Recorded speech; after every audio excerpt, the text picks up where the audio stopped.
No, pues soy integrante y sí, fundador también del grupo Sonex. Eso. Bueno, hay gente que no los conoce y si pudieras decirnos cuánto tiempo llevan trabajando. Bueno, pues Sonex nace en el 2004, o sea que llevamos 20 años ya en el 2024, de una iniciativa de Luis Felipe Luna Farías, que llega a la ciudad de Jalapa y en la búsqueda de desarrollar su música y sus inquietudes, pues se une con un servidor, Camille Messier-Rayú, y con Juanzón Galván, Helio Martín del Campo. Hacemos un cuarteto que empieza a tocar en la Tasca del Cantor, empezamos a tocar en fandangos, en encuentros de jaraneros, y con el tiempo se incluyó Jerónimo González García. Al año ya estaba tocando con nosotros Jero, y bueno, después de 20 años ya ha tenido como distintas transformaciones. Pasamos de ser un grupo totalmente tradicional, de tocar solo sones jarochos, a tocar composiciones propias de Luis Felipe, de Jero, de Helio, y bueno, pues le integramos la batería, el violín eléctrico, el bajo eléctrico, y hoy en día pues es una cosa distinta Sonex, ¿no? Oye, hace 20 años ya. ¿Y qué crees que ha sido más difícil? ¿Las composiciones? O sea, en esto de hacer música original, o tratar de por muchos años llevar una buena relación para que el grupo exista. Pues sí, ha sido todo un proceso, ha sido toda una vivencia, ha sido una familia. Nos convertimos en una familia de personas que se quieren muchísimo, y sí hemos logrado librar muchos temas que nos han costado trabajo, que nos ha costado trabajo mantenernos unidos. A pesar de todo el cariño que tenemos, 20 años no se dicen fácil. Y si al inicio éramos solo compas que buscaban tocar, y poco a poco se fue haciendo algo serio, una banda, un trabajo, una forma de vida, en la cual hemos tenido que mantener como ciertas formas, ciertos modos, cambiar actitudes, madurar todos. Entonces, creo que la música siempre ha sido lo más bello, lo que nos ha unido. No ha sido lo difícil, ha sido de alguna manera lo fácil, ha sido lo que hace que sea fácil estar juntos, ¿no? Si no estuviera la música, probablemente ya nos hubiéramos peleado y nos hubiéramos separado y nos hubiéramos alejado por todo lo que hemos vivido, lo que hemos experimentado. Pero afortunadamente somos personas que sienten y viven cosas de manera muy similar, entonces nos es fácil llevarnos bien, convivir y seguir siendo, pues, los hermanos que somos, ¿no? Oye, ¿y cómo surge esto de... ¿Crees que ustedes reinventan el son jarocho y le ponen, o sea, se dice que hay gente estudiando Sonex, ¿no? Lo que Sonex dicta la brecha, o ha dictado la brecha por años. Pues la verdad es que sí, nosotros de inicio pues buscamos siempre como experimentar, encontrar esa voz propia, esa identidad, no imitar. Eso fue como lo principal. No íbamos a hacer lo mismo que hacían los demás, íbamos a hacer lo que sentíamos y lo que nos nacía. Y gracias a las influencias que hemos tenido en el crecimiento de la banda, desde nuestras casas, desde nuestro hogar, desde niños, desde nuestros padres, hasta lo que fuimos escuchando en la secundaria, prepa, nos conocimos en la prepa, la mayoría. Entonces, cada quien viene con un bagaje, cada quien viene con un mundo musical en la cabeza, pero nos encontramos que a todos nos gustaba el son jarocho en ese momento, a todos nos gustaba el son jarocho tradicional, el son jarocho de fandango, un poco distinto a ese son jarocho que ya está establecido, que escuchas y que siempre es del mismo arreglo, y ves a 20 ballets y 30 ballets que tocan el mismo arreglo. Nosotros nos encontramos en un gremio, en el son jarocho, que siempre veíamos a los grupos y a los intérpretes tocar de manera distinta el son, ¿no? Veíamos al grupo Chuchumbe o veíamos a los Cojolites, que a pesar de tener sus arreglos, o veíamos a Son de Madera, que a pesar de tener sus arreglos existía mucha improvisación. Y así como en la música tradicional que escuchamos de muchos otros lugares, Venezuela, Perú, Cuba, la India, nos dimos cuenta que hay formas, ¿no? Hay como, en el jazz se le llaman estándares, aquí son sones, en otros lugares son palos o flores en el norte de México, que ya tienen establecida su forma, pero que tienen también una manera, un espacio para improvisar. Entonces nuestra música se convirtió mucho en música muy libre, en la cual se podía improvisar, y gracias a eso es que siempre hemos podido innovar y hasta las mismas canciones que tenemos de hace 20 años, las escuchas hoy en día y ya son distintas que ayer o antier, ¿no? Esto del violín del son, ¿crees que tú sí eres el violín del son? Del son Bueno, jarocho. a mí me tocó llegar en un momento en el cual el violín estaba un poco olvidado en el son jarocho. Yo empecé a tocar en los fandangos en los 90s y solo había visto yo a un viejito en San Andrés que tocaba un violín como tal, porque en los tuxtlas hay muchos violines que son como tuxtlecos, tienen otra afinación y tienen otras características, ¿no? No son el violín de caja tradicional pues que viene de Italia y que viene de Europa, ¿no? Pero hay libros, hay mucha historia. La abuela de Luis Felipe me contaba que su abuelo tocaba la lloroncita con violín y era un violín no tuxtleco, era un violín de caja, era un violín de manufactura pues europea. Entonces, bajo esas como historias o bajo esa tradición, yo entendí que el violín era parte de la tradición del son jarocho, así como se encuentra en todas las regiones del país, en el norte, en el sur, en Michoacán, en Sonora, en Nayarit. Hay muchísimos violinistas de música tradicional. En el son jarocho, bueno, ni se diga en el huasteco, ¿no? En el son jarocho no se encontraba en esa época, pues otros músicos que estuvieran tocando el violín. Entonces, cuando yo estudio el violín en la escuela de música y luego lo empiezo a integrar con Son Luna y luego con Sonex, pues sí me encontré como, pues, en el momento de escribir mi correo o así, se me ocurrió ponerle violín de son.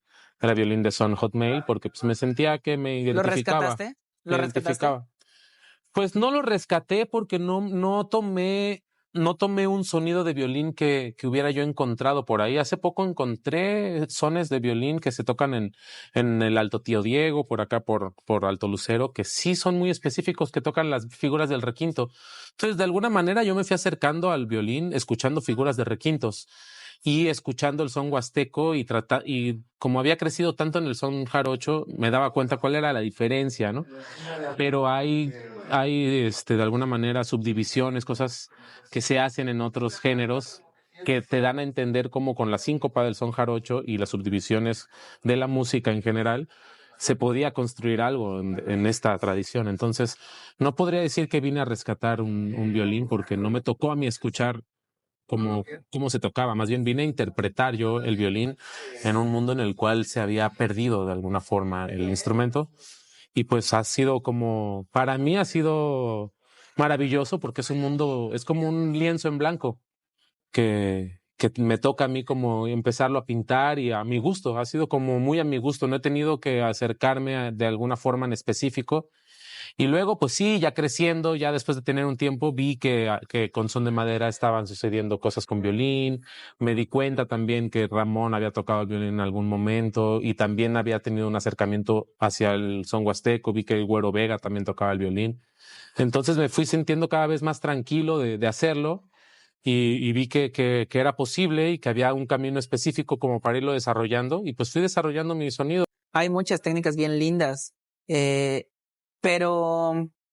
Y mucha gente dice, eres bueno. Camil es bueno y se identifica y se escucha. Pero crees que este entrelazamiento persona-músico se tendría que separar? O sea, ¿eres buena persona? Porque si eres buen músico. Pues, ¿qué te puedo decir? Creo que todos vamos buscando ser buena persona de alguna manera. Yo crecí en una familia, pues, de mucho amor. Crecí en mucho amor. Crecí con un papá muy cariñoso, con una mamá muy cariñosa, con una visión, pues, muy izquierdosa de la vida. O sea, como con una visión, pues sí, de alguna manera muy acercados a la naturaleza. Siempre buscaron que viviera yo cerca de un cafetal, que hubiera pajaritos alrededor, que hubiera son jarocho, que estuviera el fandango, que estuviera el arte muy presente en mi crecimiento. Eh, Creo que sí puedo apostar a que mi entorno fue bastante positivo y agradezco muchísimo el haber crecido en un seno familiar con tanta dulzura, con tanta eh, ternura. O sea, creo que sí fue un entorno en el cual yo veía a compañeros, gente alrededor que no vivía lo que estaba alrededor de mí, ¿no? Que no, que tenían, o no había un papá presente, o que a lo mejor es la mamá era muy regañona, o cosas así. A mí me tocó crecer en un ambiente en el cual se me apoyó, se me quiso mucho y además siempre cerca de un entorno natural pues esplendoroso, así lleno de plantas, de flores, de pájaros, de aves, de poesía, de arte. Y eso pues asumo que fue algo que ayudó mucho a que la sensibilidad se pudiera reflejar en mi música, ¿no? Respetas entonces, ¿no? Es el respeto a la música, el respeto a la vida, el respeto a los seres humanos. Creo que, creo que la sensibilidad de tocar un instrumento como lo es el violín es completamente necesaria y no se puede separar como como el músico de la persona. Creo que de alguna manera el hecho pues de dedicarse a esto y dedicarse a este tipo de poesía que lleva el son jarocho, a esta narrativa de comunidad, comunitaria, de cariño, de amor, creo que no puede ser no puede ser incongruente de alguna manera con esto porque se reflejaría en las notas, se reflejaría en la poesía, se reflejaría en todo eso. Creo que es muy importante ser honesto con uno mismo para que la música se transmita de esa manera, ¿no? Han ido a otros países y a tocar al extranjero, pero ¿sientes que te ha reconocido bien México? Veracruz, ¿te ha reconocido bien? ¿Te ha dado el lugar? Afortunadamente nosotros empezamos a tocar en un lugar que se llama La Tasca. Llegaban 2 personas, 5, 10, de repente llegaban 100, de repente se llenaba cada viernes, cada jueves. De repente se volvió un lugar en el cual todo Jalapa sabía dónde estábamos, nos llegaban, sabía dónde estábamos, sabía la gente, qué sucedía con nosotros. Empezamos a triunfar en esta ciudad, empezamos a triunfar en Veracruz, en los festivales, empezamos a ir a festivales como el Vive Latino. Creo que no me puedo quejar, creo que México, desde Tijuana hasta Quintana Roo, hasta el recóndito Chetumal y cada esquina de este país, porque hemos ido desde La Paz hasta Tijuana y de Hermosillo hasta Oaxaca y de ahí hasta, no sé, como te digo, Chetumal y toda la costa. Hay pocos lugares del país, estados en los que no hemos tocado, que sería quizá Tamaulipas y Nuevo León. Ojalá nos inviten pronto. Pero ahí, de ahí en fuera, creo que hemos estado en casi todos los otros estados. Y ese recorrido que bien dices que ha sido extenso, aparte de kilómetros, de muchas vivencias y de mucho aprendizaje, ¿qué le dices tú a un muchachito o a Camil de 12 años que ya sabe de la música, que ya quiere despegar la carrera y que estudia demasiado? ¿Qué crees tú que le dirías a ese Camil de 12 años que ahora existe y que quiere o sueña hacer eso mismo que ustedes tal vez ya hicieron?